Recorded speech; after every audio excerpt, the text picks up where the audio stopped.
Nah, ini tentunya jenis banyak bahan-bahan seperti mungkin ada logam Mn setemangan atau logam kromium atau logam lead timbal dalam hal ini. Kita lihat logam-logam berbahaya tersebut dan bisa tersimpan di dalam paru-paru, bahkan bisa beberapa jenis bahan bisa terbawa oleh aliran darah dari paru-paru sehingga bisa menyebabkan berbagai penyakit akibat kerja. Ya, lanjut.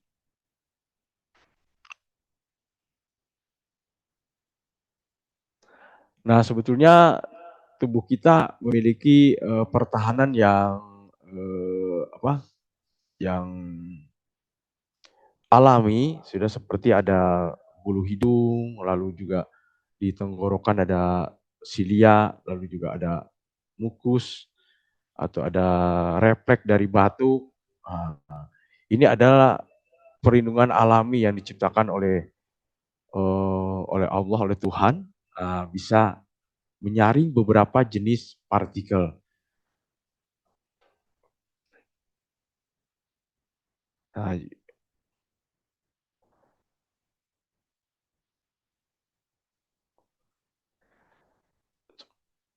Nah, contohnya untuk yang apa namanya partikel yang besar, ini yang dan kuantiti yang banyak.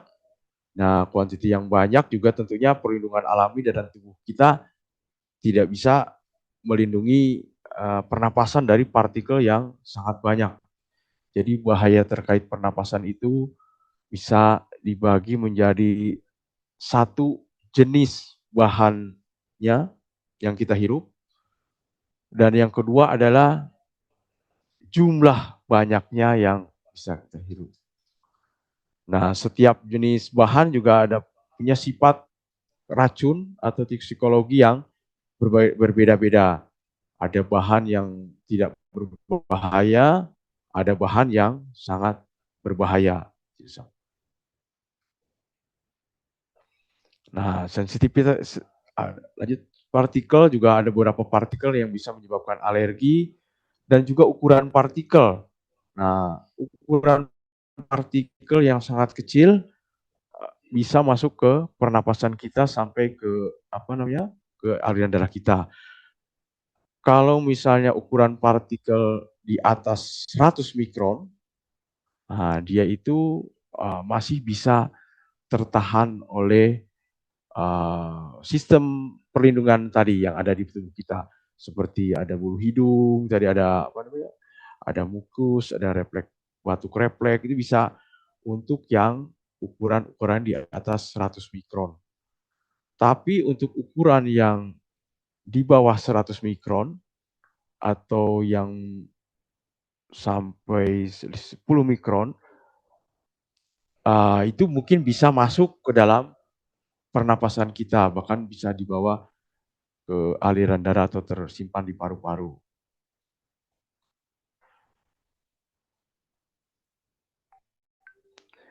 Nah, tentunya tubuh kita tidak bisa menyaring semuanya, terutama seperti gas. Kalau bahan seperti gas, apalagi dia bisa masuk tentunya ke paru-paru dan bisa masuk ke tubuh kita.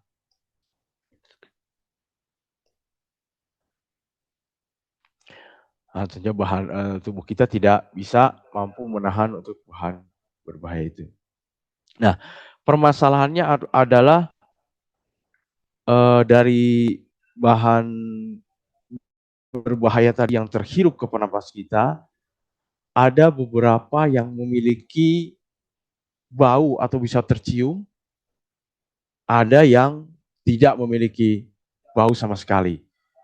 Jadi ada satu bahan seperti misalnya contohnya minyak wangi, dia sudah tercium baunya, tapi dia masih belum dalam level yang membahayakan dari tubuh kita. Ada lagi contohnya untuk senyawa bahan benzen, contohnya dalam bahan bakar, misalnya bahan bakar bensin.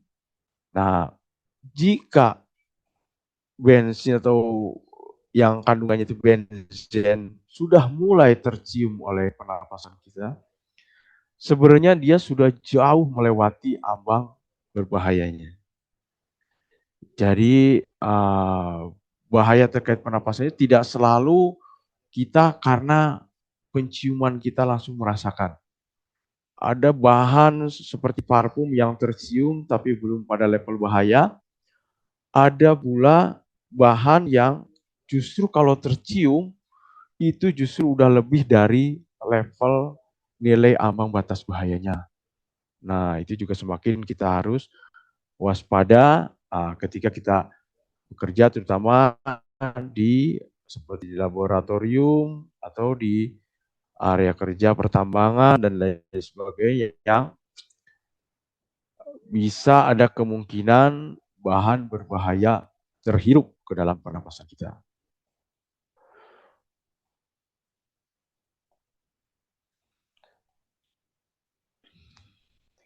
Nah, ini tentunya dari efek yang sifatnya short term atau singkat, langsung kita bisa batuk atau langsung infeksi, misalnya kita menghirup uap asam langsung dalam kondisi tinggi, tentunya dia langsung bisa terbakar pernapasan kita. Tapi yang umumnya terjadi yang bahaya yang tidak kelihatan oleh mata. Nah, seperti di gambar sampingnya, contohnya tadi bahaya-bahaya dari saya sampaikan sebelumnya, yang justru jangan sampai kita terlambat. Nah, karena bertahun-tahun, sekian waktu kita menghirup bahaya tadi, tidak menyadari, baru kita menyadarinya sudah divonis penyakit akibat kerja pernapasan.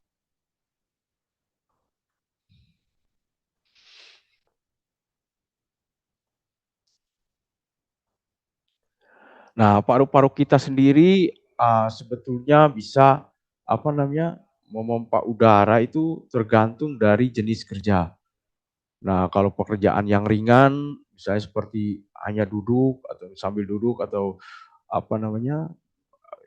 menyiapkan komputer bekerja dengan komputer gitu ya sambil duduk, itu mungkin pas paru-paru kita sekitar 20 liter per menit dari literatur yang saya baca.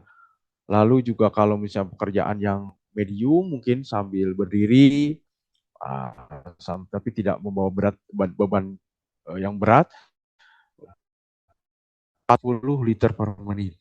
Nah, sedangkan kalau kita bekerja keras, mungkin bekerjanya sambil membawa beban yang berat atau kerja yang harus bergerak dengan aktif, itu bisa mencapai 60 liter per menit. Nah, semakin besar tentunya berapa liter per menitnya yang kita hirup, potensi bahan berbahaya yang terhirup semakin banyak. Tentunya ini juga salah satu yang mempengaruhi bahaya terkait.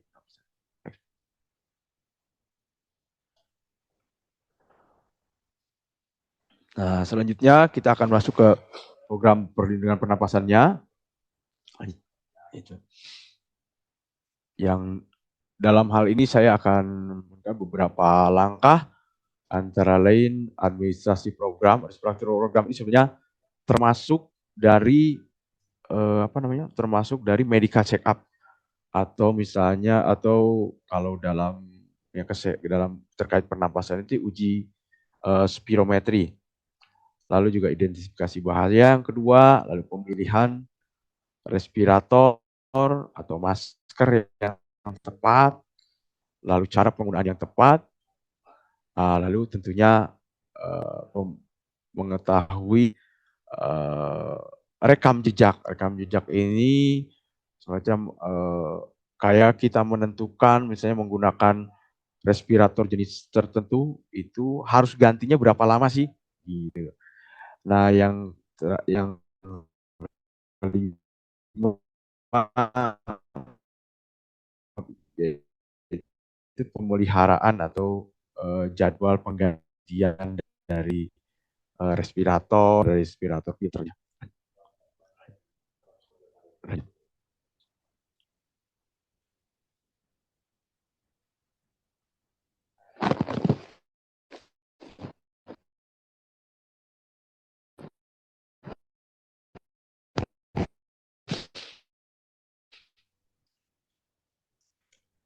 Nah, untuk sebagai administrator perencanaan tadi, lalu implementasinya apa namanya didokumentasikan tugas K3 ya Pak. Kemudian nanti bisa kan jenis pekerjaannya bisa diketahui jenis-jenis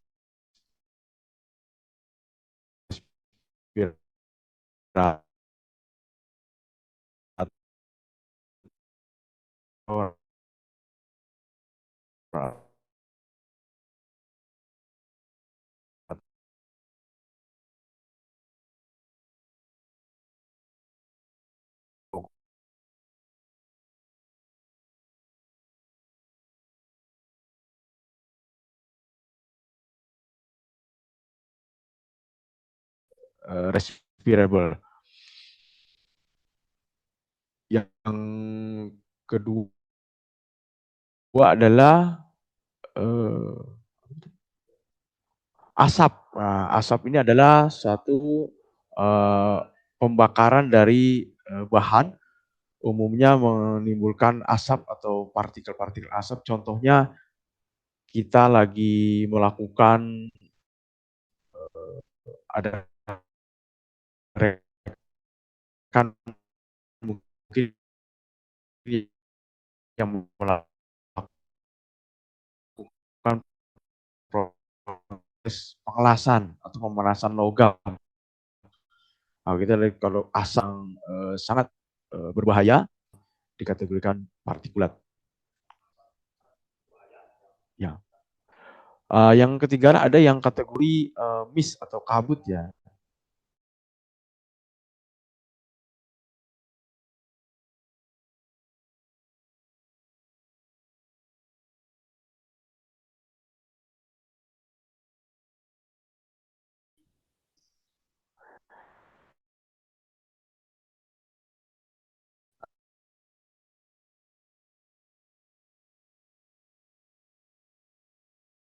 Um, Pengecatan ya, painting. Kalau disemprotkan misalnya itu kan ada titik-titik air dari hasil apa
namanya?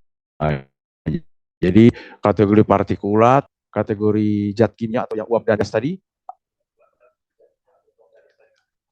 bisa jenis respiratornya tidak sama.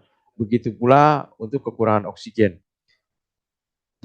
Jadi ketiga kategori ini baik partikulat atau zat kimia dalam ini uap dan gas, yang kategori ketiga yaitu kekurangan oksigen.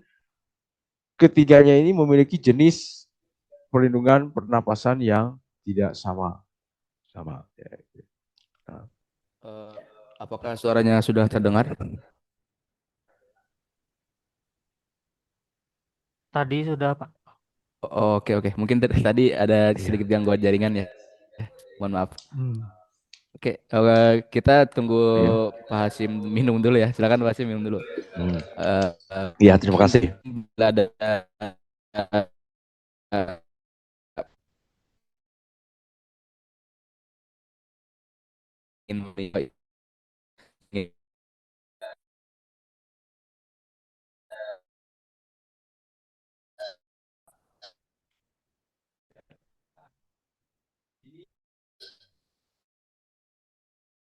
oksigen yang normal, yang pada udara yang lalu juga di udara ini seperti kita ketahui 78%-nya adalah nitrogen dan 1%-nya adalah sekitar bahan-bahan uap lain seperti bahan gas lain seperti gas CO2 gitu contohnya 1%. Nah, ada satu kondisi di mana jika terjadi kontaminasi udara, tentunya keseimbangan kandungan oksigen, nitrogen, dan gas-gas lain ini, CO2 dalam hal ini, tergeser. Nah, ada satu kondisi di mana misalnya bahan berbahaya, misalnya bahan berbahaya dalam ini kita sebut misalnya bahan H2S ya, hidrogen sulfida. Bahan H2S itu hidrogen sulfida itu salah satu bahan yang berbahaya kalau terhirup pernapasan. Pada kandungan tertentu ada bahaya dari pernapasan ini yang bisa mencapai sampai kemungkinan terjadinya kematian. Atau saya lihat di sini kalau istilahnya IDLH atau IDLH ini yang saya tulis sebenarnya. Immediately dangerous to life or health. Nah, pada kondisi yang IDLH ini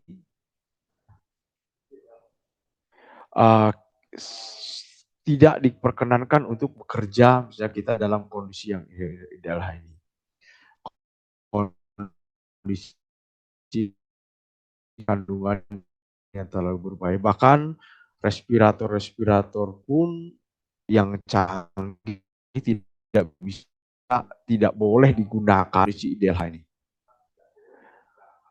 Kalaupun menggunakan jenis perlindungan pernapasan respirator seperti SCBA, mungkin nanti kita akan bahas nanti di slide selanjutnya, itu hanya untuk escape, hanya untuk melarikan diri keadaan emergensi dari kondisi kerja tersebut. Tapi tidak boleh seorang bekerja di kondisi IDLH.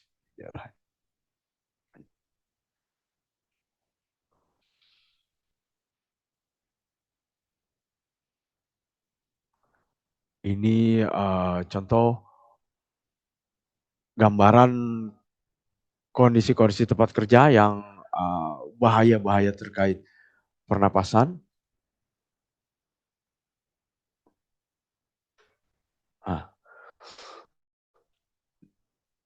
Di sini kita lihat ada bahaya uap atau gas, juga ada bahaya ini. Kita lihat ada proses pembakaran logam. Kita lihat di sini ada asap yang bisa terhirup pernapasan kita, bahaya.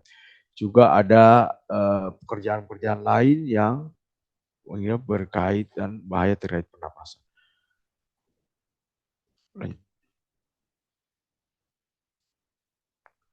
Nah, tentunya sebelum masuk ke dalam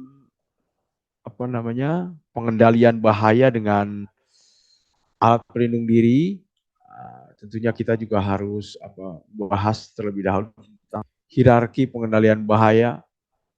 Nah, karena PPE atau alat pelindung diri itu adalah pengendalian terakhir karena dia memiliki banyak keterbatasan-keterbatasan.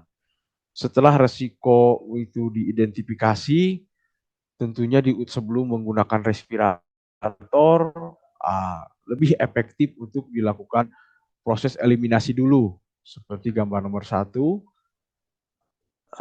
eliminasi ini bagaimana kita bisa bisa nggak sih suatu jenis pekerjaan ini dihilangkan. Misalnya ada proses pembuatan pembuatan alkohol misalnya. Proses pembuatan alkohol ini gimana kalau kita tidak usah misalnya pakai bahan yang berbahaya, ganti aja dengan berbahaya dengan bahan lain digantikan gitu. Dihilangkan pekerjaan itu bisa apa ya. Nah, kalau tidak bisa dihilangkan, selanjutnya dengan disubstitusikan. Bagaimana diganti dengan bahan yang tadinya berbahaya dengan bahan yang tidak terlalu berbahaya. Lalu dilakukan mungkin engineering control. Engineering control bagaimana bahaya itu bisa nggak dikendalikan dengan engineering control. Misalnya ada banyak debu di ruangan, bisa nggak dengan pengendalian dengan ventilasi yang baik atau dengan fume hood atau lemari asam sehingga bisa dikeluarkan dengan exhaust dikeluarkan dari bahaya.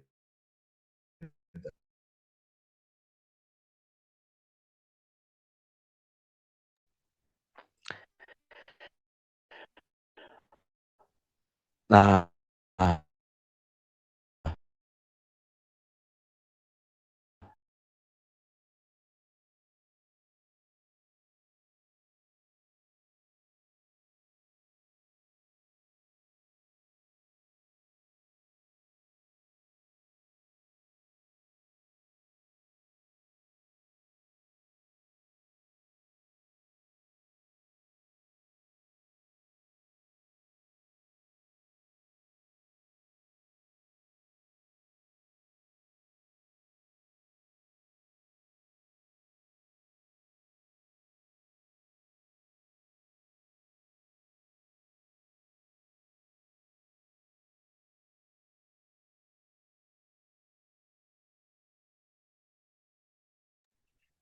Oke.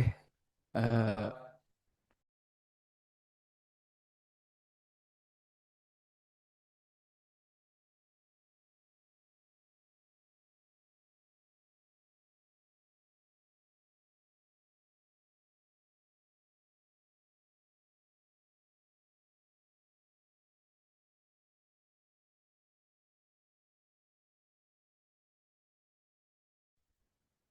apakah terdengar suaranya?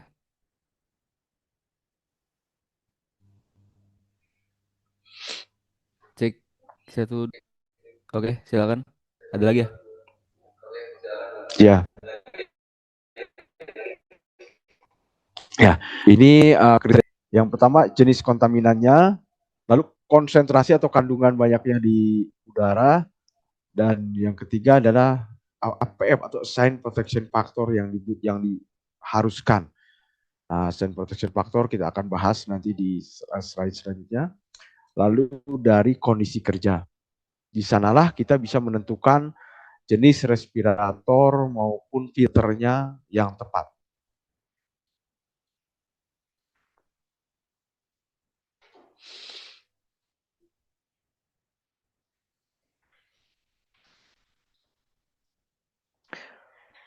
Nah, ini ada jenis-jenis respirator. Kita lihat ada yang ada yang respirator yang hard face, yang warna biru di sebelah kiri. Lalu di bawahnya ada ya cartridge.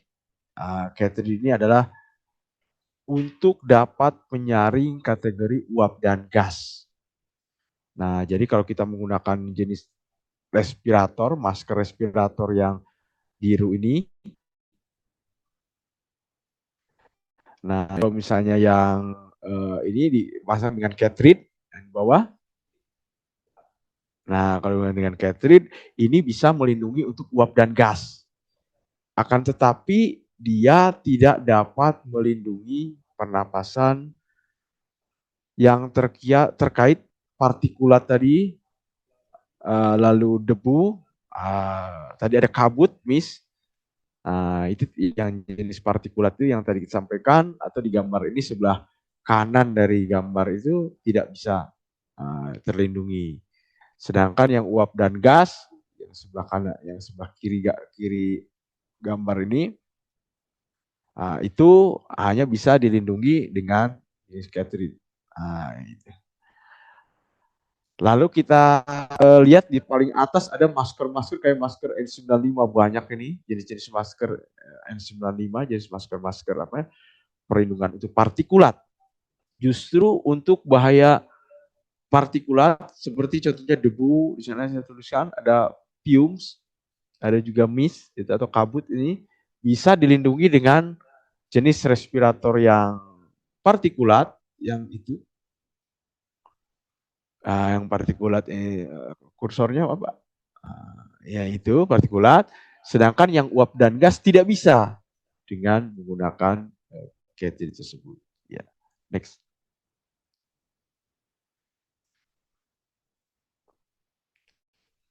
Ini adalah jenis untuk respirator untuk partikulat atau dust mask respirator kalau.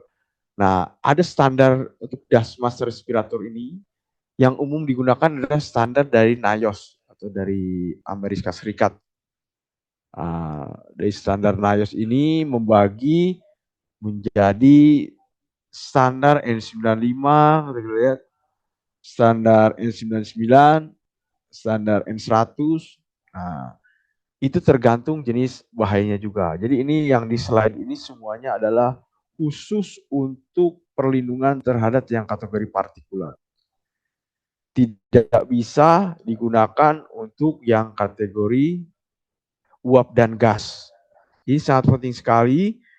Jangan sampai kita sudah menggunakan masker N95, respirator ini seharian, misalnya di tempat kerja untuk menghindari bahaya terkait pernapasan, sama sekali. Nah, kalau kita melihat di sini ada standar N95, itu dia memiliki perlindungan minimum 95% dari jenis, jadi 95% dari efektivitas penyaringannya. Jadi dalam proses pengujiannya, respirator itu, masker ini diberikan suatu bahan yang bisa terhirup pernapasan, dia bisa menyaring 90%. Ada juga yang sampai 99,97%. Nah, 95% ini kenapa ada yang 90, ada yang 100? Karena berbeda tujuannya. Kalau yang 95% ini, yang N95 maskernya hanya bisa digunakan untuk semua jenis bahan partikulat berbahaya, kecuali beberapa jenis, tentunya asbestos, lalu logam lead atau PB atau timbal, lalu juga ada bahan kadmium, dan juga mungkin di satu tempat kerja ada farmasi, ada jenis bahan obat yang sangat berbahaya. Belum. Sangat berbahaya yang harus menggunakan yang seri 100. Ya, 100 ya. Mohon maaf saya tidak bisa secara detail ini, cuma saya membandingkan dari standar juga standar Eropa dan standar IN 149 ini dengan untuk khusus yang partikulat. Mohon maaf tidak detail karena waktunya mungkin takut tidak mencukupi. Termasuk next, Mbak. Nah, ini yang slide selanjutnya. Ini adalah jenis respirator yang untuk uap dan gas tadi. Nah, contohnya saya akan mengambil contoh beberapa merek. Nah, ini jenis respirator ini yang dipasangkan dengan Catherine ini justru dia tidak bisa untuk partikulat. Nah, contohnya yang Catherine itu yang 6007 Kita lihat contohnya, contoh ini yang 6006 ini hanya contoh-contoh saja. Mereknya mungkin bisa ada berbagai merek, tapi yang tipe Catrid ini tidak bisa untuk yang tipe partikulat. Dia hanya bisa untuk yang jenis uap dan gas. Jangan sampai kita salah memilih. Kita sudah pakai lama, misalnya kita pakai yang 6007 ini, Catrid ini dipasangkan dengan respiratornya, pekerjaannya adalah menggergaji kayu. Wah, itu tentunya tidak cocok karena debu dari kayu itu tidak bisa disaring dengan yang jenis ini, yang kita menyebutnya jenis Catrid. Nah, seperti itu. Lanjut. Nah, sebelumnya mungkin jika ada yang bertanya, Pak. Kalau ada yang tanya satu pertanyaan bisa kita.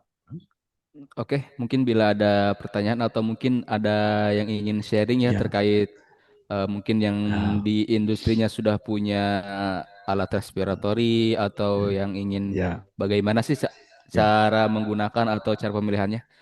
Eh, ya. Mas Taufik, silakan. Mau langsung boleh? Yes. Oh iya, Silakan Pak Topik. izin bertanya Pak, kalau misalkan satu kondisi tempat kerjanya ada gas amoniak sama di situ juga ternyata ada debu hasil penggergajian kayu gitu. Berarti kan ada Slide sebelumnya. dua jenis hal yang berbeda itu Pak. Nah, untuk pemasangan filternya, apa filternya harus dua juga? Nah, terus pemasangannya fil ketika kan masker kita kan masker yang kayak respirator yang kayak moncong babi itu Pak, bukan seperti yang di foto ini. Nah, itu dipasang filter debu dulu atau filter amoniak dulu ya Pak ya? Atau kebalikan? Ya. Iya. Itu. Terima kasih Pak Topik. Nah, mungkin memang ini hanya ilustrasi aja, betul sekali. Mungkin jenis respirator ini merek-mereknya banyak. Ini saya lihat merek 3M. Nah, kebetulan. Kalau merek lain, saya merek MSA, itu dia justru filternya berbeda. Dia kayak mau coba di depan satu gitu ya.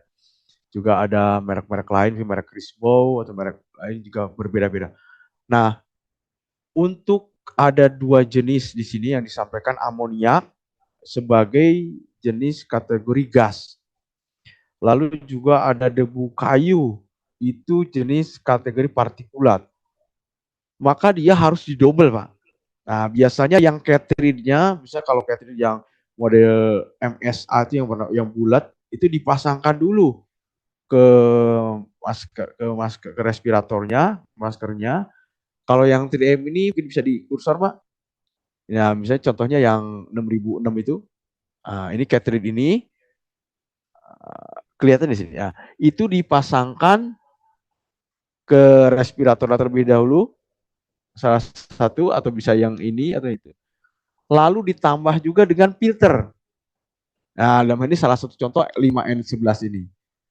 Nah, karena kebetulan contoh saya mereknya 3M, kalau merek lain juga itu ada juga tentunya yang khusus partikulat, ada juga yang untuk cartridge-nya. Nah, untuk yang filternya ini, contohnya 5N11 ini dipasang yang kedua, yang paling luar. Nah, setelah cartridge-nya ini. Sehingga akan terjadi dua pelindungan secara simultan. Untuk yang filternya, melindungi dari tadi secara contoh kasus partikulatnya, yaitu debu kayu tadi, dan lalu yang cartridge-nya dan benih yang 6006 ini melindungi amoniaknya.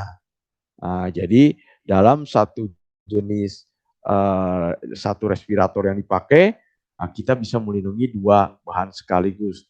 Terima kasih pertanyaannya Pak Topik, karena memang betul sekali tidak mungkin kita namanya ada satu tempat kerja itu kan mungkin bermacam-macam ya.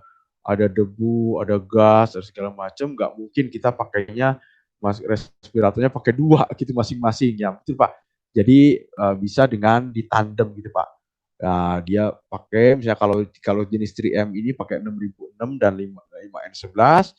Mungkin kalau respirator tipe lain, Crispo, MSA atau tipe Blue Eagle, jenis-jenis respirator itu ya ada jenis cartridge-nya, ada jenis filternya, dan juga ada bisa sama-sama untuk melindungi bahaya. Yang penting adalah kita pemilihannya tadi terkait dari jenis bahayanya. Oke, lanjut.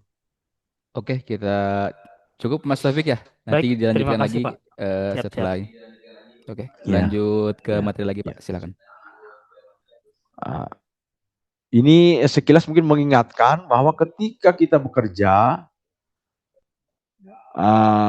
seorang pekerja itu boleh menggunakan respirator yang di slide sebelumnya tadi, itu jika dia sudah lolos uji kelayakan menggunakan respirator. Contohnya salah satunya untuk uji spirometri medical test. Nah, dengan pengujian ini atau pengujian lain dari hasil medical check up, kalau orang tersebut yang memiliki penyakit pernapasan, misalnya kalau menggunakan respirator khawatirnya dia malah sesak, misalnya jadi penyakit sesaknya kambuh, atau misalnya dia mungkin ada riwayat yang tidak lolos uji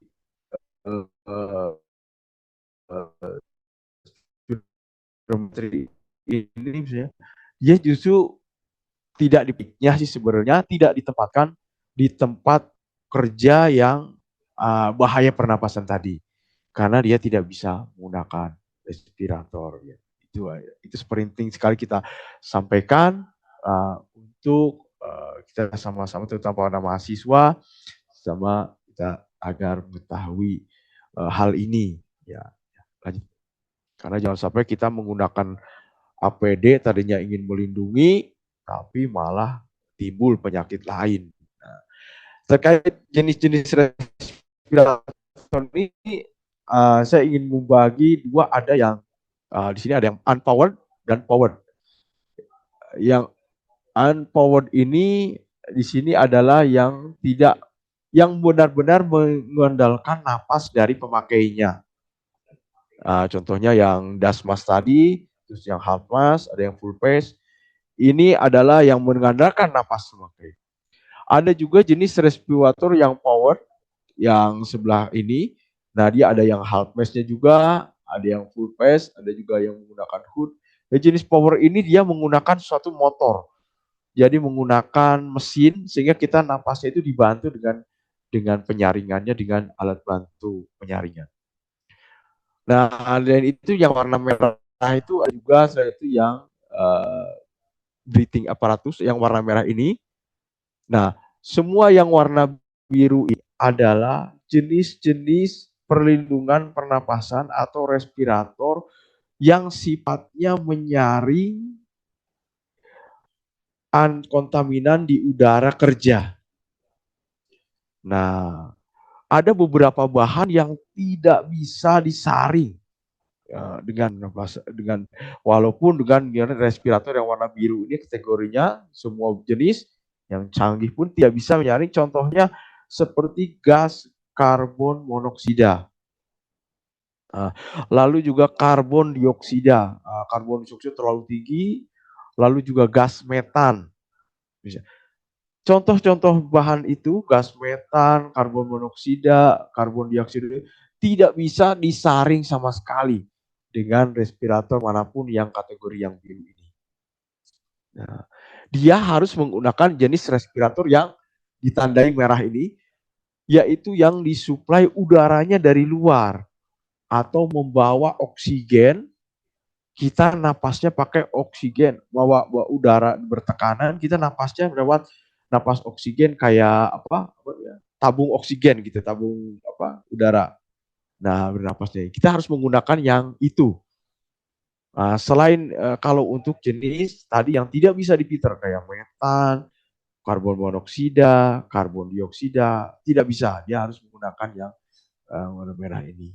Jadi kalau kawan-kawan menemukan ada gas-gas itu di lapangan disuruh pakai respirator, itu tidak bisa karena itu akan tetap tembus. Masih ada beberapa jenis bahan lain yang juga tidak bisa disaring sama sekali, melainkan harus menggunakan tabung udara atau tabung oksigen atau suplai udara lain dari luar.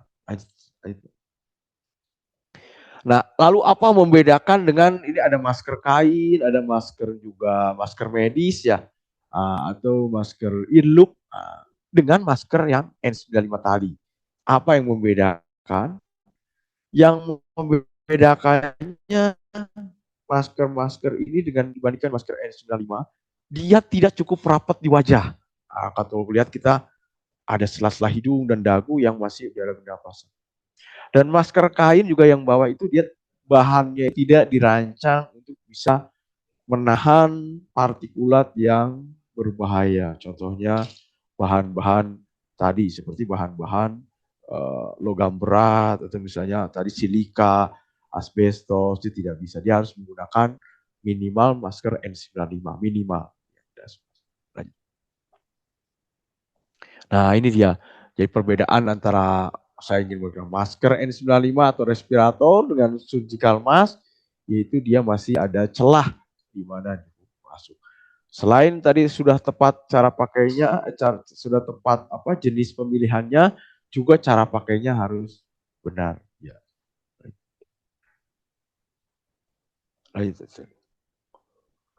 Nah, risiko bahaya pernapasan juga bergantung jumlah faktor tadi, konsentrasi, waktu paparan, toksikositas, kepekasan, dan laju pernapasan. Nah, mengenai seberapa banyak di udara ini, berapa banyak di udara ini biasanya belum. Slide selanjutnya.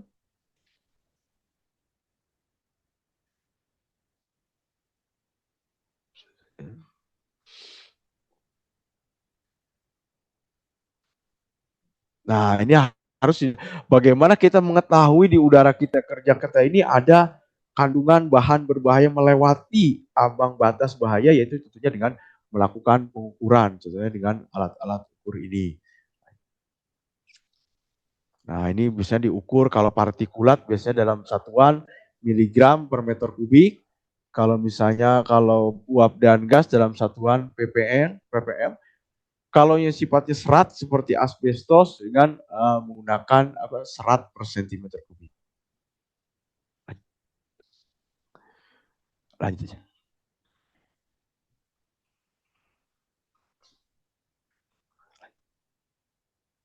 Selamat siang, Pak. Ya. Selamat siang. Pak, saya ingin Silakan. bertanya, Silakan Pak. ditanyakan. Boleh silakan ini Mas Wirda ya, silakan Lanjut. mungkin Ya. diperkenalkan. Salam Dari mana? Salam kenal, saya Wirda dari PT Petrokemida Reksa. Ya. Tadi Pak Hasim menyebutkan bahwa ketika ada gas metan ataupun CaCO3 di suatu proses pekerjaan itu diwajibkan menggunakan respirator yang khusus. Betul ya, Pak Hasim? Iya Pak, untuk jenis-jenis bahan tertentu seperti karbon monoksida, karbon dioksida, atau mungkin gas metan, Pak.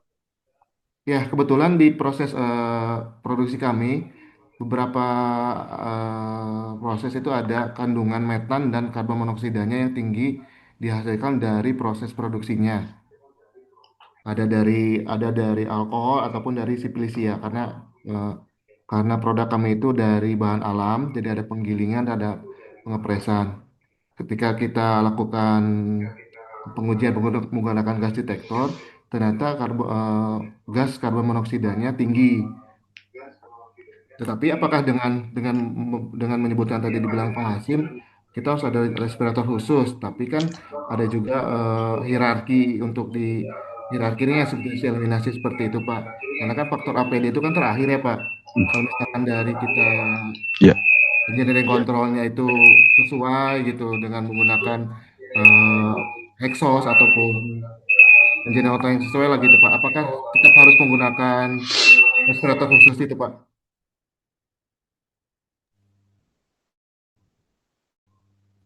Iya, betul Pak. Terima kasih memang terima kasih juga diingatkan sesuai kita disampaikan di awal, betul Pak. Jadi untuk bahan-bahan berbahaya yang bisa terhirup pernapasan di ruang kerja itu memang sebaiknya dilakukan seperti engineering control dulu Pak. Jadi diusahakan agar setelah dilakukan engineering control atau pengendalian lain, administratif control, itu diusahakan agar kandungannya masih di bawah nilai ambang batas. Nilai ambang batas bahaya.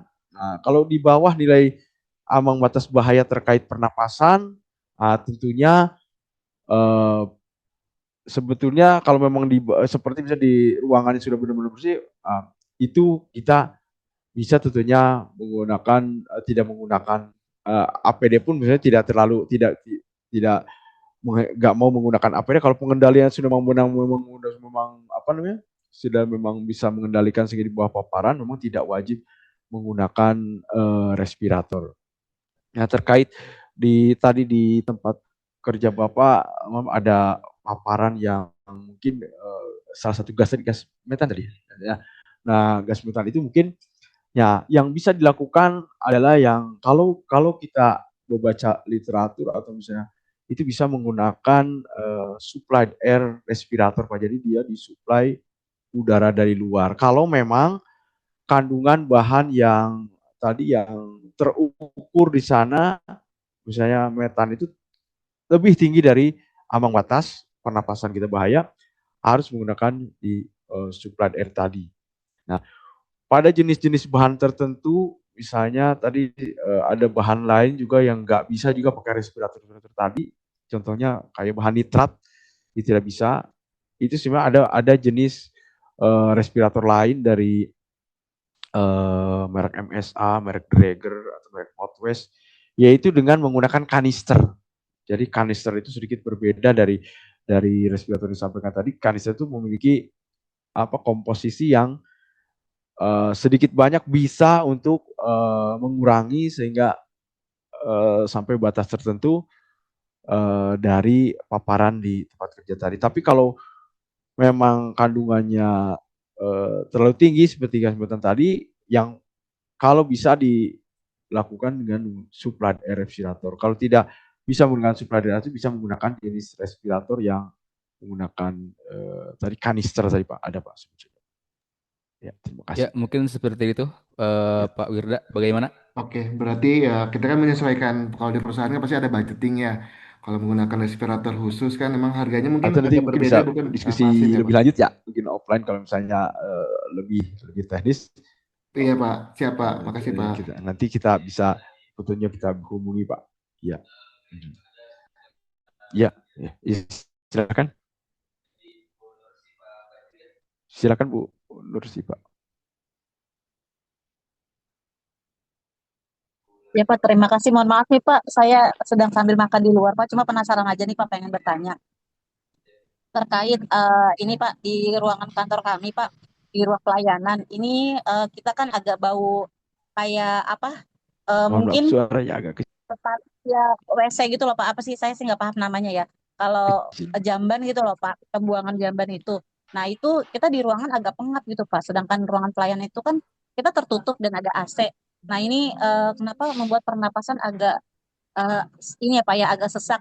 Nah ini solusinya seperti apa sih Pak? Apa kita menggunakan APD yang seperti apa gitu Pak? Izin tanya. Terima kasih. Mohon maaf Ibu, nggak ada ada suaranya nggak? Ada Pak, ada. Cek cek 1 2.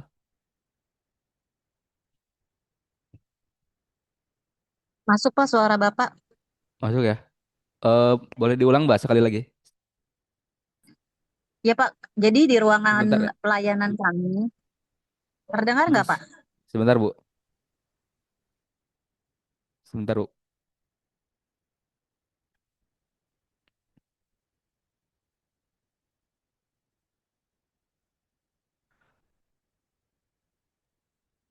Oke, silakan Bu. Ya Pak, di ruangan layanan kantor kami Pak. Ini kan ruangan kami kan agak persegi panjang dan tidak terlalu besar. Dan itu apa namanya ada AC juga Pak. Dan ini kan ruangannya tertutup dan agak kedap suara. Sebenarnya di bawah lantainya itu terdapat apa ya tempat pembuangan kayak kalau jamban itu kan ada buat penampungnya ya Pak ya. Saya kurang paham sih Pak yang namanya. Nah itu membuat kita agak sesak tuh Pak untuk pernapasan. Nah solusinya gimana ya Pak? Atau kita menggunakan APD yang seperti apa? Apakah itu mempengaruhi dengan naik pernapasan kita, Pak? Bisa keracunan kah atau seperti apa gitu, Pak? Terima kasih. Ya, terima kasih atas pertanyaannya Bu Nur Fajriyah, Nur Sipa Fajriyah ya. Ya, terkait di ruangan yang tertutup gitu ya, ber-AC tapi di bawahnya mungkin ada semacam septic tank gitu ya, tercium ke atas. Nah, itu memang pertama tentunya dicoba dilakukan dengan engineering control dulu, Bu. Misalnya dengan pengaturan udara, dengan exhaust.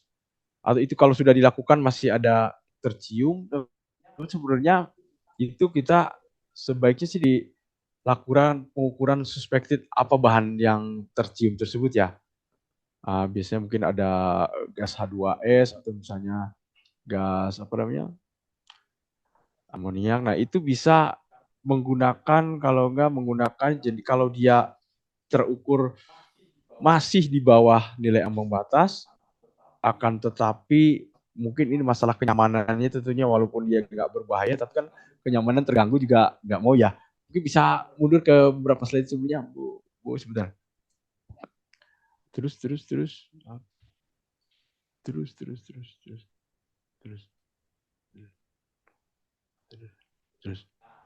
Nah, udah. Ayo maju satu. Nah, di sini ada jenis gambar yang ini tolong ditunjuk. Ada jenis masker yang memiliki lapisan karbon. Yang bawah aja. Itu satu-satu. Ya, itu jenis, ada beberapa jenis masker yang memiliki karbon. Masker respiratori. Nah, kalau misalnya ada jenis bahaya terkait pernapasan, tetapi ya tidak dalam ambang batas bahaya, tapi hanya mengganggu dari sisi baunya, bisa dialternatif dengan menggunakan jenis masker yang ada lapisan karbon. Nah, lapisan karbon itu fungsinya untuk memfilter bau yang tidak nyaman tadi. Jadi dengan menggunakan filter karbon itu diharapkan juga bau itu tidak sampai. Karena kalau pakai masker biasa yang putih-putih ini, masker N95 biasa, itu dia akan tetap tercium baunya. Tapi kalau menggunakan masker yang menggunakan filter itu baunya akan tersaring. Karena kan kalau pakai respirator yang moncong babi di ruangan kantor juga kan mungkin nggak pantas juga, nggak nyaman ya. Ya bisa alternatif lain dengan menggunakan jenis respirator ya gitu. Oke, mungkin bagaimana Bu Nur Sifa tadi? Iya, Pak, terima kasih untuk informasinya. Oke, mungkin bisa dilanjut ke materi ya.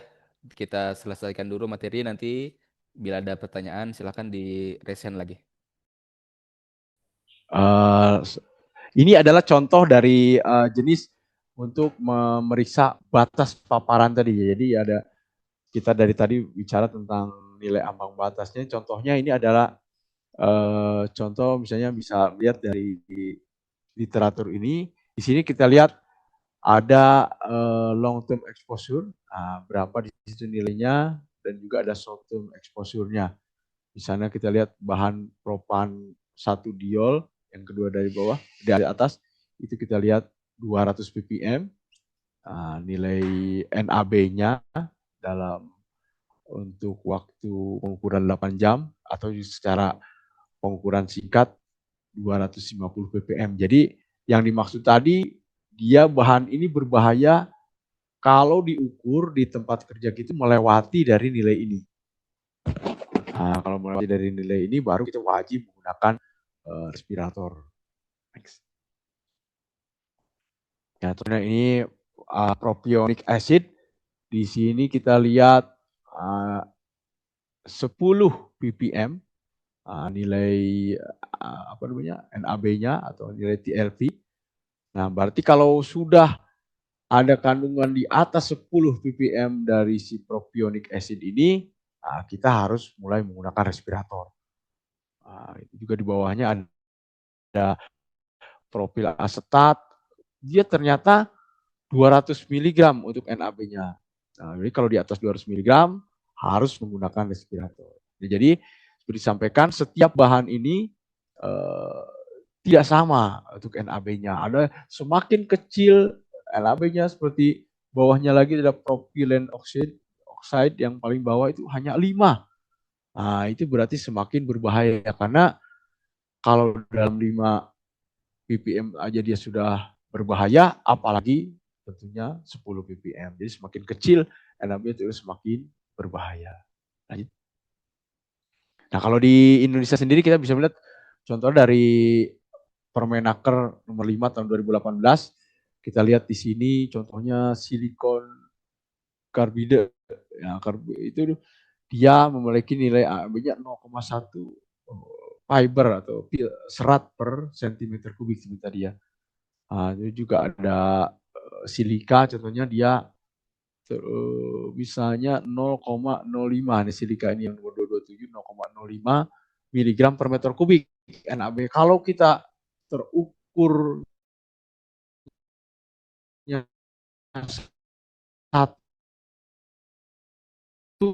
miligram per kubik melebihi berarti respirator.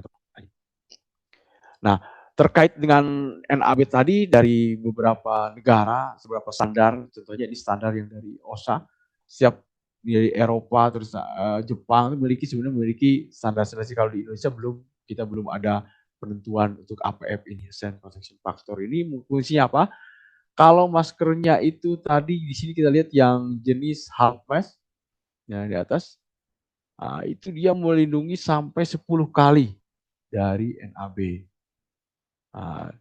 Contohnya misalnya kita tadi ada bekerja dengan silika, bahaya NAB-nya 0,05.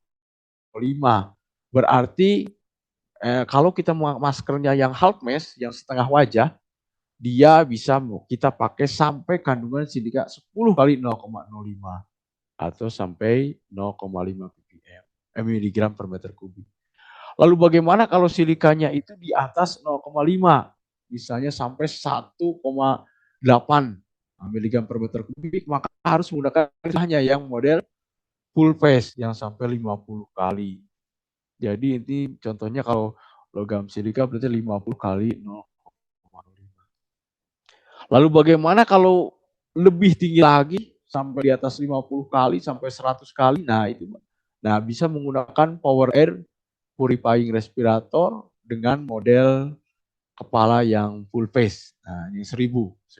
Nah, bisa yang 1000 kali. Nah, maksudnya assign protection factor ini seperti itu. Juga kalau misalnya jenis-jenis bahan yang lain, contohnya benzen NAB-nya saya lupa, misalnya NAB-nya 0,5 ya ppm-nya. Berarti dia kita lihat bisa harus pakai half phase, full phase, atau pakai yang model hood. Untuk power air respirator itu ditentukan dari kandungannya di tempat kerja. Ya, lanjut. Nah, ini contoh-contoh respirator. Tadi ada yang ini half mask, ada yang dust mask, ada yang full phase. Nah, ingat full phase itu bisa sampai 50 kali dari NAB APF-nya itu. Lalu di bawah itu ada, nah ini power air purifying respirator yang bisa sampai 1000 kali. Kalau di sebelah kanan supply air respirator. Nah, kalau di atas itu mendekati IDLH, kita dilarang bekerja di situ, melainkan untuk menyelamatkan diri sampai di atas 10.000 kali lipat, maka menggunakan yang SCBA ini, aparatus. Gitu. Lanjut. Ini contoh-contohnya yang jenis half mask itu yang seperti itu, ada asmas, yang juga yang sebelah kanannya half mask, lalu yang full phase ini 50 kali APF-nya, lalu hood 1000 kali, dan SCBA 10.000 kali. Kita ada waktu sekitar 15 menit lagi ya. Mungkin ada pertanyaan lagi? Ya. Ya, silakan, ada yang ditanyakan dulu.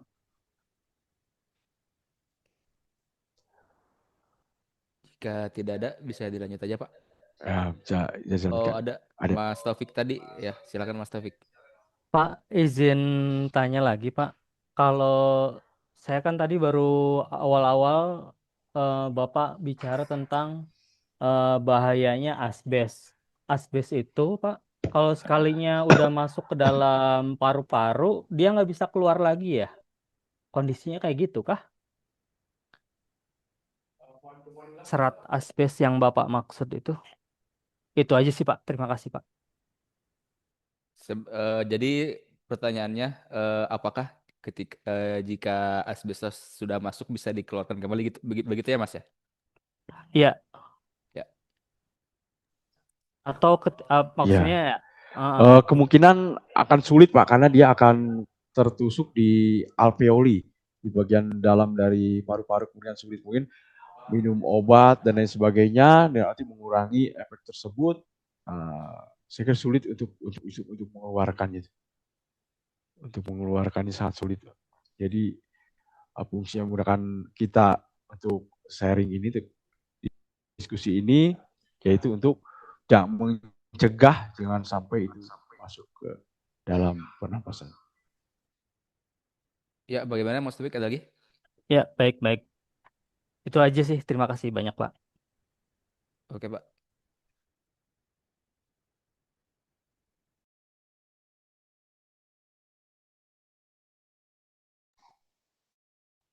Untuk memastikan si respirator ini yang dipakai itu selain tadi udah sesuai dengan jenis dan banyaknya di udara, juga kita harus memastikan dia itu benar-benar respirator itu melindungi, yaitu dengan cara dilakukan fit testing.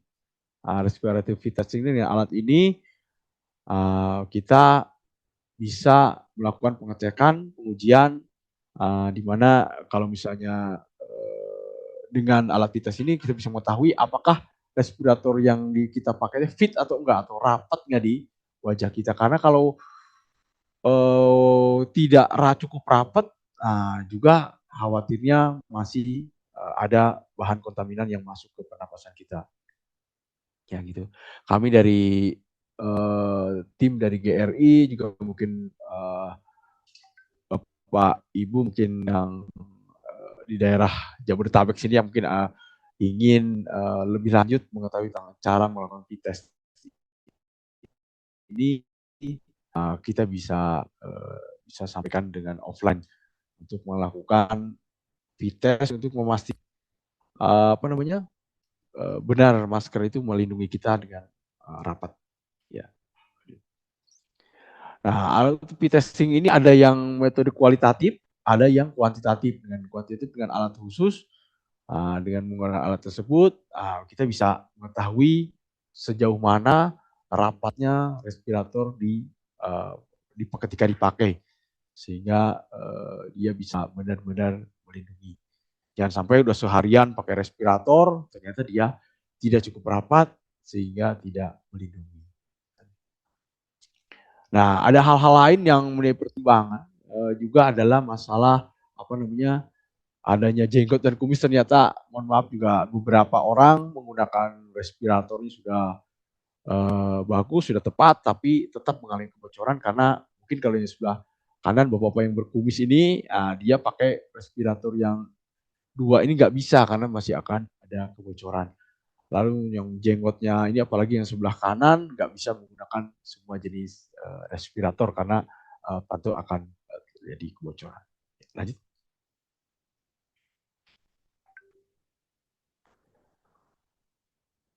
Nah, ini mungkin yang harus ditangani juga dari setelah pelatihan ini, kita bagaimana kebutuhan akan perlindungan. Nah, respirator ini juga bocorannya selain cara pakai, ukurannya yang nggak pas. Kadang-kadang respirator juga punya ukurannya. Lalu juga prosedur pemeliharaan, ya, respirator ini juga harus dipelihara. Jangan sampai dia disimpan misalnya di tempat yang tidak higienis, jadi dipakai bukan sehat, malah bisa menjadi berbahaya. Lalu juga cara pakainya itu juga sangat penting. Cara pakainya sesuai dengan apa yang disarankan oleh merek. Lanjut, Pak. Lanjut lagi, lanjut. Nah, demikian mungkin yang untuk materinya, untuk yang bisa saya sampaikan. Nah, kita lihat ini contoh dari seorang pekerja di batubara. Kita lihat kalau dia menggunakan respirator atau masker dengan tepat, maka kita lihat tidak ada debu yang bisa masuk. Tapi kalau dia tidak cukup rapat, maka tentunya permukaan bagian dalam maskernya akan kotor. Ini pentingnya menggunakan KN95. Bayangkan kalau dia hanya menggunakan masker yang surgical mask atau yang masker kain biasa, tentunya dia tidak terlalu melindungi, tidak dapat melindungi secara sesuai dengan yang diperlukan. Jika ada yang lebih lanjut mungkin ya ditanyakan atau seputar respirator dan respiratory protection, atau tadi terlalu cepat saya penyampaian, bisa di WhatsApp ke nomor tersebut. Ya. Oke, mungkin silakan. Untuk materi sudah cukup ya Pak ya? Ya. Bila ada yang ingin didiskusikan kembali atau ditanyakan terkait bagaimana sih cara pemilihan respiratori atau APD yang baik atau cara penggunaannya, silakan ditanyakan oleh langsung. Kita ada waktu sekitar 5 menit lagi ya.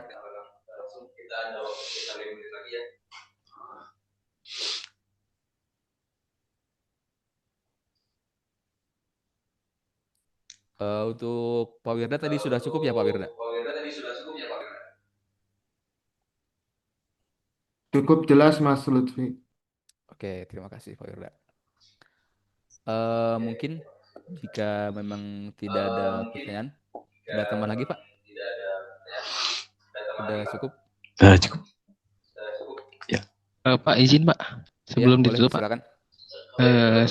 Izin, saya ada dari mahasiswa UBSI Pak. Izin menanyakan terkait ini Pak, kalau misalkan untuk APD tadi kan bicara APD ya Pak. Itu kita itu apakah harus mengikuti undang-undang yang ada di Indonesia atau gimana ya Pak? Maksudnya ada standar-standar di Indonesia aja atau kita ikut dengan yang di luar negeri juga Pak? Itu aja Pak. Ya.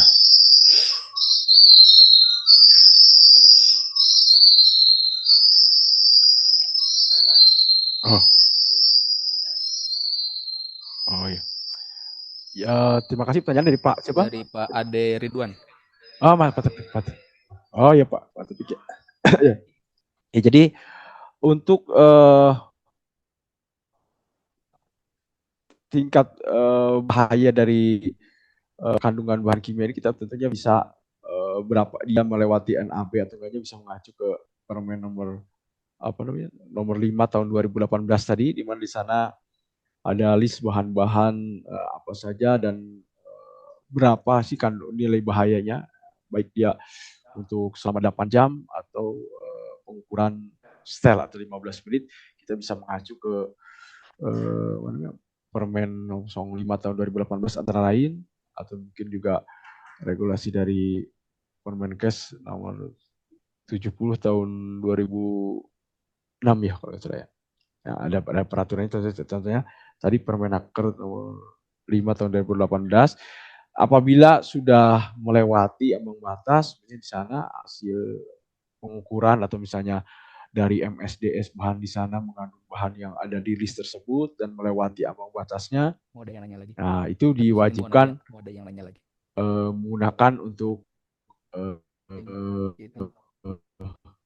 respirator. Mengenai pemilihan jenis respiratornya itu sendiri, karena belum ada istilahnya respirator yang ter-SNI, nah kita jadi terpaksa mengacu ke standar dari internasional. Contohnya untuk respiratornya ada standar NIOS atau standar IN, standar Australia, standar Jepang. Itu tergantung dari di sana standar-standar itu mengatur mengenai cara pemilihan respirator atau yang saya sampaikan APF-nya tadi, dan juga jenis-jenis filter catheternya. Setiap beberapa standar internasional ada, tapi di kita memang belum diatur untuk itu.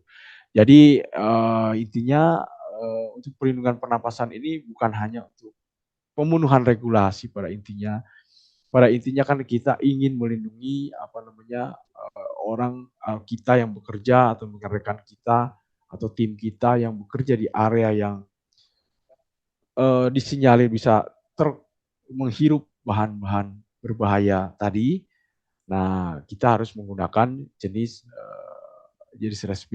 respirator untuk apa namanya, untuk kesehatan pemakainya, untuk kesehatan tim kita atau kita sendiri yang berada di tempat kerja, ya dilindungi dengan respirator, baik itu standar apa namanya dari Amerika, standar ISO atau standar Jepang. Yang penting respirator itu memiliki standar yang pasti sudah memiliki hasil pengujian bahwa dia terbukti mampu menyaring kontaminasi berbahaya tersebut. Jadi gitu Pak. Jadi untuk jenis respirator memang belum diatur, belum ada semacam SNI-nya untuk kualitas yang respirator SNI nomor berapa untuk respirator tertentu. Jadi bisa menggunakan yang standar internasional dengan tujuan yang penting kita tetap sehat, terhindar dari penyakit akibat kerja tersebut. Mungkin itu yang bisa saya sampaikan. Terima kasih. Baik Pak, Ya. terima kasih Pak atas jawabannya. Oke, terima kasih Pak Ade ya. Mungkin ini satu lagi ya sebelum ditutup dari Pak Taufik. Silakan. Baik, Pak Hasim, saya mau tanya Pak, di workshop kita Pak, teman-teman welder itu, teman-teman tukang las itu, mereka lebih senangnya pakai masker kain atau masker N95, terus ditambah sama kayak masker ninja gitu loh Pak, masker ninja yang dari kain, terus yang bisa dikletekin gitu loh. Mungkin Bapak Hmm. pernah lihat kalau misalkan di proyek-proyek, nah yang kayak gitu. Ya. Saya udah nyiapin respirator, cuman sama mereka responnya kurang ya. Ya, Menurut Bapak gimana ya? Kalau kedok kayak gitu cukup nggak ya? Iya. Kayaknya sih enggak ya Pak ya. Terima kasih Pak. Ya, silakan di Ya, terima kasih Pak. Memang untuk welder ini sebenarnya proses welding itu ya ada bahaya oksida logam yang dipanaskan. Jadi baik itu dari elektroda pengelasannya maupun juga dari bahan yang dielas itu timbul asap, itu asap dari pengelasan atau istilahnya fume. Ya, fume ini sangat berbahaya bagi paru-paru, bagi pernapasan, dan kalau dia bisa dilindungi dengan respirator. Mohon maaf, istilah respirator tadi saya mungkin bukan hanya untuk respirator yang moncong babi atau tipe Catherine itu Pak ya. Kalaupun Bapak yang bersangkutan berkenan menggunakan kayak semacam masker N95, kalau dia benar-benar standar N95 seperti merek-merek yang sudah ada, misalnya kayak merek 3M, merek MSA atau merek Crisbo atau merek apa yang Blue Eagle apa dan lain sebagainya yang memiliki dia standar N95. Kalau dia pakai dengan benar, masker N95 itu cukup Pak untuk bisa melindungi welder dari logam-logam berat tadi, tergantung dari banyaknya kandungan di udara. Tapi ya dibandingkan dengan untuk masker kain tadi atau masker masker apa namanya e-loop atau masker itu dia karena dia tidak memiliki bahan yang pertama dia kurang fit, kedua juga dia bahannya tidak dirancang untuk menangkap dari apa namanya partikel fume tadi dari pengelasan. Sedangkan kalau masker N95 itu bahannya itu adalah bahan non-woven, dia itu yang diberikan lapisan jadi yang elektrostatik. Jadi dia punya sifat elektrostatik dari si masker N95 itu sehingga dia bisa menyaring partikel ukuran yang kecil. Sedangkan kalau misalnya untuk masker kain atau masker yang apa namanya yang rumah sakit dan sebagainya itu masker pakai di rumah sakit atau apa namanya yang itu namanya triply gitu ya itu mungkin tidak diujikan secara khusus dengan partikel berbahaya tadi. Jadi masker N95 asal dia memakainya dengan fit dan juga mempertimbangkan lamanya penggantian pemakaian itu bisa cukup melindungi Pak. Itu. Ya, Demikian untuk mungkin penjelasan. seperti itu, Ya. Mas Taufik. Ini Baik, satu lagi terima kasih Ya. Pak. dari Pak Arnadi Nirwan, silakan. Baik, terima kasih Pak atas kesempatannya. Yang mau saya tanya itu Pak, ini soal kerapatan masker yang kita gunakan. Nah, saya kan kerja di eh, pertambangan nikel Pak.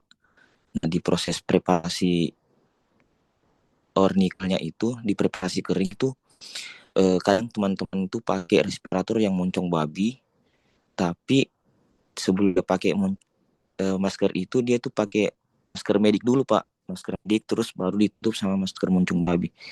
Nah, pertanyaan saya itu Pak, apakah pemakaian masker medik itu mempengaruhi kerapatan masker moncong babi itu atau tidak ada pengaruhnya? Terima kasih.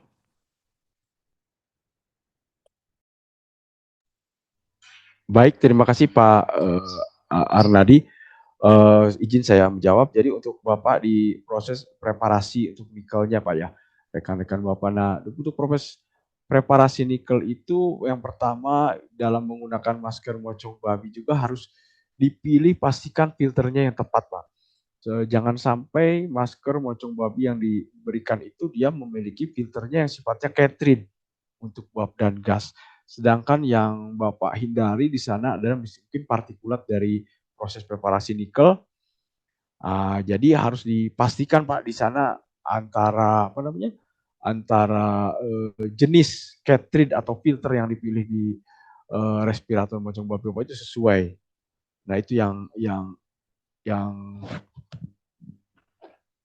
pertama.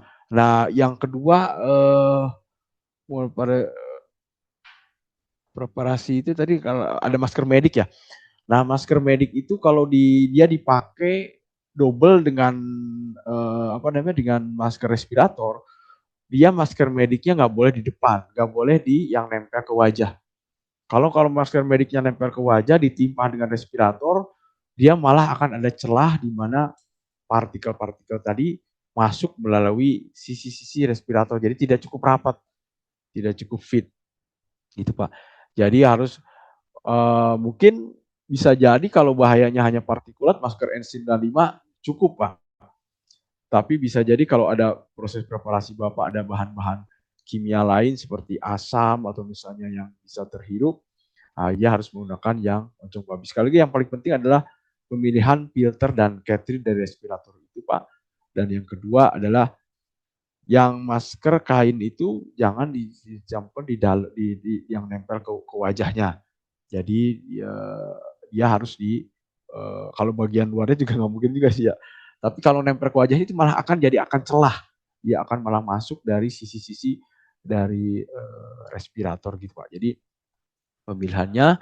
Adapun kalau di sana tidak ada bahan uap dan gas, tidak ada zat asam misalnya, hanya proses preparasi secara fisik yang tidak menggunakan chemical asam, itu masker N95 atau masker N100 yang bentuknya masker gitu, bentuknya bukan respirator, itu saya kira itu juga bisa alternatif yang cukup bisa dipakai kalau misalnya respirator di dasar kurang nyaman kalau respirator itu. Mungkin begitu ya Pak yang bisa saya sampaikan.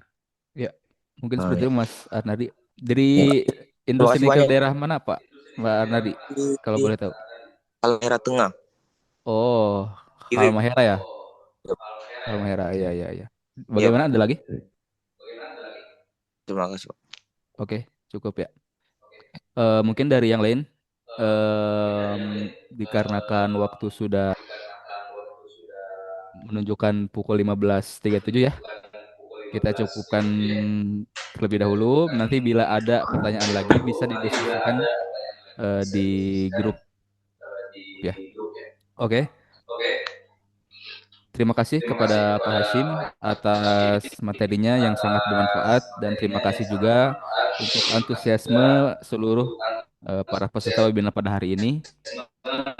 Sebelum ditutup, kita foto dulu ya untuk dokumentasi. Silakan yang bisa dibuka kameranya, dibuka, yang tidak bisa tidak apa-apa. Oke, silakan kepada operator.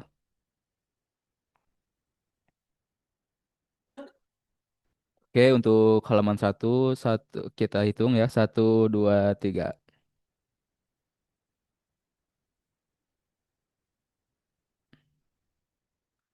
Oke, lagi 1, 2, 3.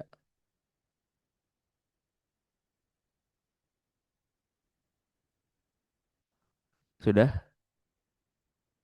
Oke. Sebelum ditutup ya, em, mungkin dari para bapak ibu atau para industri yang ingin berkonsultasi atau berdiskusi lebih lanjut terkait kebutuhan APD ya yang tepat atau sesuai standar. Kami dari tim Global Ristam Indonesia dan RND siap membantu ya. Silakan menghubungi langsung via WhatsApp. Terima kasih semuanya. Saya Lutfi Abdurrafi. Mohon maaf atas kekurangan dan kelepatannya. Sampai jumpa di webinar berikutnya. Wassalamualaikum warahmatullahi wabarakatuh.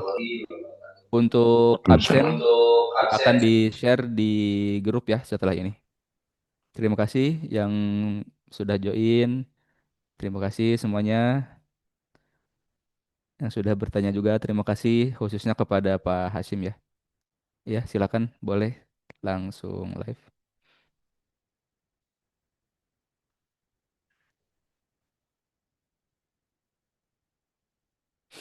Ya, terima kasih semuanya.